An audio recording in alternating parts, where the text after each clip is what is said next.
યશ ઠાકોર, ગામ સરદારપુરા, તાલુકો દિયોદર, જિલ્લો બનાસકાંઠા. આ સરદારપુરાનું ગ્રામ પંચાયત છે. સરપંચ શ્રી દ્વારા જાણી જોઈને જેટલો ગેરકાયદેસર કામ કરેલ છે એનું હું તમને લિસ્ટ આપું છું.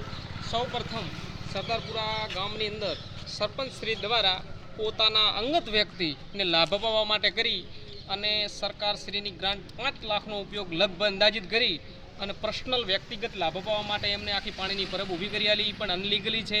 ટીડીઓ સાહેબનો તંત્રનો આભાર કે એ નામંજૂર કરી છે. વત્તા 1,94,000 રૂપિયાની ગ્રાન્ટનો ઉપયોગ કરી એમને સરકાર કીધું એ પરિપત્ર મુજબ બિલકુલ એ દિવાલ કરેલ નથી સુથારવાસ ને પુરોહિતવાસ વચ્ચેની, એ પણ અનલીગલી છે. એનું પેમેન્ટ ઉપડી ગયું હોય તો રિકવર કરવા માટે તંત્ર જોડે માગણી છે. એ પછી રબારીવાસની અંદર અંદાજિત 1,90,000 આજુબાજુની દિવાલ પર્સનલ વ્યક્તિગત માલિકી એને કરેલી જગ્યા અને અંદર પર્સનલ વ્યક્તિઓના લાભ અપાવવા માટે કંઈ પણ સરપંચે નાણાંનો દુરુપયોગ કરવાની તૈયારી કરી હતી, દિવાલે કરી દીધી હતી. પણ તંત્રનો આભાર કે એમણે આ ગ્રાન્ટ પણ નામંજૂર કરી. અને વત્તા એ પછી મહાકાળી માના નામ પરિસરના નામે અમુક રકમના બ્લોક પર્સનલ વ્યક્તિગતને લાભ અપાવવા માટે કરી અને સરપંચશ્રી દ્વારા વાપરેલા છે. બ્લોકની કિંમત ઉપડી ગઈ હોય તો એ પણ રિકવર કરવા માંગ છે. અને વત્તા વર્ક ઓર્ડર કર્યા સિવાય સોલંકીવાસની અંદર પણ એમને બ્લોક પાથરેલ છે બધી વ્યક્તિગત માલિકીની અંદર. એ કામના બ્લોક પેમેન્ટ બિલકુલ ન ઉપડે એ માટે અમે તંત્ર જોડે માંગણી કરીએ છીએ. આ સરપંચશ્રીનું અનલીગલી કામ છે. સરદારપુરા દોમાદર વિસ્તાર લાગે એ વિસ્તારની અંદર આશરે 500 ફૂટ જેટલી પાઇપલાઇન નાખેલ છે પાણીની. એ પાણીની પાઇપલાઇન આશરે 10,000ની કિંમતની હશે. મેં આરટીઆઈ કરી છે એની અંદર તેણે 60,000નો ઉલ્લેખ કર્યો છે. એમાં પણ નાણાં એણે ચાલુ કરી લીધા છે. એટલે જે કંઈ ભ્રષ્ટાચાર સરપંચે કર્યો છે એમાં ટીડીઓ સાહેબને વિનમ્ર વિનંતી કે તમે એક્શન લો.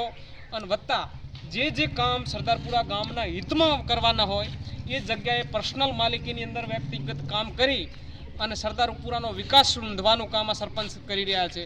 એના ઉપર તમે કડકમાં કડક એક્શન લો, કાર્યવાહી કરો એવી અમારી તંત્ર જોડે માંગ છે. ગામના વિકાસમાં ગામના હિતમાં એક ઈંટ મારવામાં આવશે તો એમાં અમારા આખા ગામનો સહકાર રહે છે. બાકી પર્સનલ વ્યક્તિગત માલિકીની અંદર સરકાર ગ્રાન્ટ આપતું નથી અને કંઈ વાપરવાની થતી નથી. પર્સનલ વ્યક્તિગત માલિકી ગ્રાન્ટ વાપરવાથી ગામનો વિકાસ થતો નથી, ગામનો વિકાસ રૂંધાય છે. આશરે 20 વર્ષથી સરદારપુરા ગામની અંદર નવી ઈંટ નથી મરાણી વિકાસના નામની. પર્સનલ જેટલા સરપંચો આયા અને હવે આવશે એ બૂચ મારવાનું કામ ભૂતકાળમાં કર્યું છે, પણ હવે આમાં જેવા જાગૃત યુવાનો જાગ્યા છે તો હવે નહીં કરવા દે. એ ગામને સરદારપુરાને પણ અમે કહીએ છીએ કે થોડું ઘણું ધ્યાન દોરો, બરાબર ને. જે કંઈ સરપંચશ્રી દ્વારા અનલીગલી કામ કરેલ છે એના ઉપર એક્શન લો કે જેટલા સમયથી તમે આવ્યા છો ત્યારથી આ સુધી અનલીગલી જે કામ કરેલ છે એ શા માટે કરવામાં આવ્યું. અને વત્તા જે ગ્રાન્ટ અનલીગલી કામ કરીને ઉપાડી છે ને એ તંત્ર જોડી મીડિયા મિત્રોને કહેવાનું થાય છે. ટીડીઓ સાહેબને કહી દઉં છું કે અમારે હાઈકોર્ટ સુધી ન જવું પડે એના માટે જે અનલીગલી કામ કરીને એમને પેમેન્ટ ઉપાડ્યું છે, પોતાના ગુંજામ નાખ્યું છે, એ પેમેન્ટ રિકવર કરો એવી અમારે તંત્ર જોડી માંગ છે.